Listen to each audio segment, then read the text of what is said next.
We're here in Whitechapel, one of the most colonised places in the entirety of the UK. And young Bob, by a group of probably about 20 young Muslim foreign men, they grabbed his camera, smashed it on the ground. You can watch the video on Cal's. It's going to be the quote tweet under this. Don't record me. I'm telling you, don't record me. Next to me. Yeah, don't come next to me. Stop recording me, bro. You want us to record, brother. You know what you're doing is inflammatory. Even now, just go home. What do you want to get? They've just smashed his camera.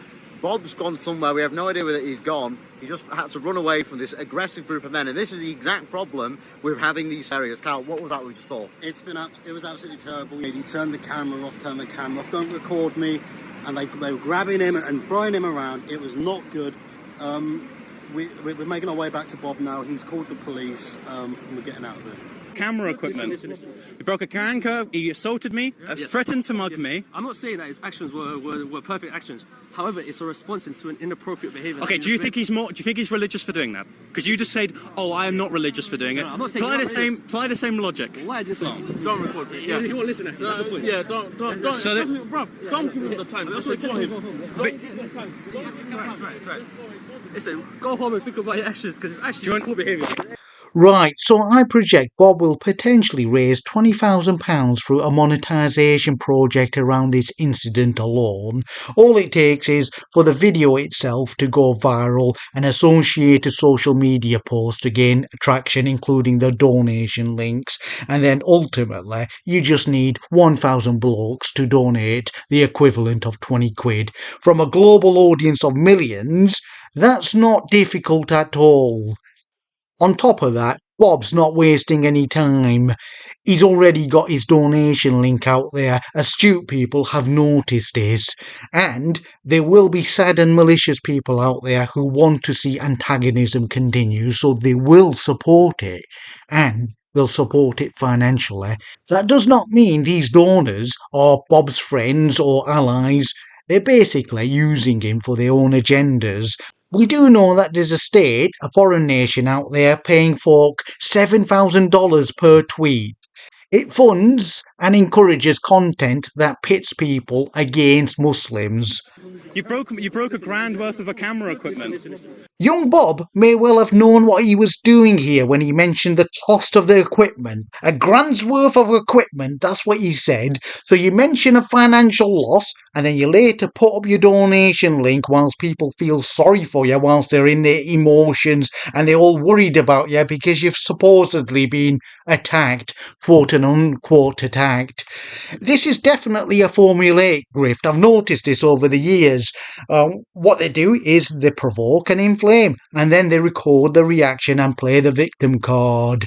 The victim card is more valuable than your Tesco club card. So when I make a report to the police... You want a reaction. Pardon? You want a reaction. The Asian lad who was trying to reason with young Bob, he was quite smart actually. He noticed that formula of provoking and inflaming and then looking for a reaction. It's not normal or decent behaviour. Normal people don't behave like young Bob. Obviously there's a grift at play. Jordan summarised the grift formula here. There's a pattern here. That's what he writes. You provoke. So obviously that's what he was doing. He turned up outside the mosque or wherever he was. Then you film. Then you clip. He's done that already. He's clipped and posted. It's all over social media. It's gaining traction online, going viral. Then you monetise the outrage. As mentioned, he's wasted no time in getting his donation link out there. Then you repeat. So he's looking to become a repeat offender. I don't know much about young Bob, to tell you the truth. So maybe he's done this before, I don't know. What is interesting, the repeat part is very interesting, because if you look at his post soliciting donations, he's managed to get the repeat part in there already. He's basically predicated his ability to keep doing stuff like this on receiving donations, funding. That's a grift. It's a grift that preys on the simple-minded. There's a phrase, a fool and his money are easily parted. That's self-explanatory. Bob writes, if you want to see me keep doing this, I obviously need security. Ka-ching! And to replace my equipment. Ka-ching again.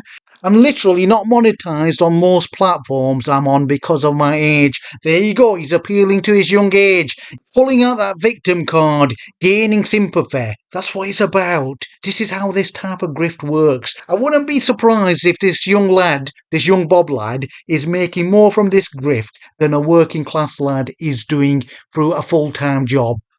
It's a well-trodden path. I've noticed this over the years. This provoke and monetisation strategy. It's not original to Bob.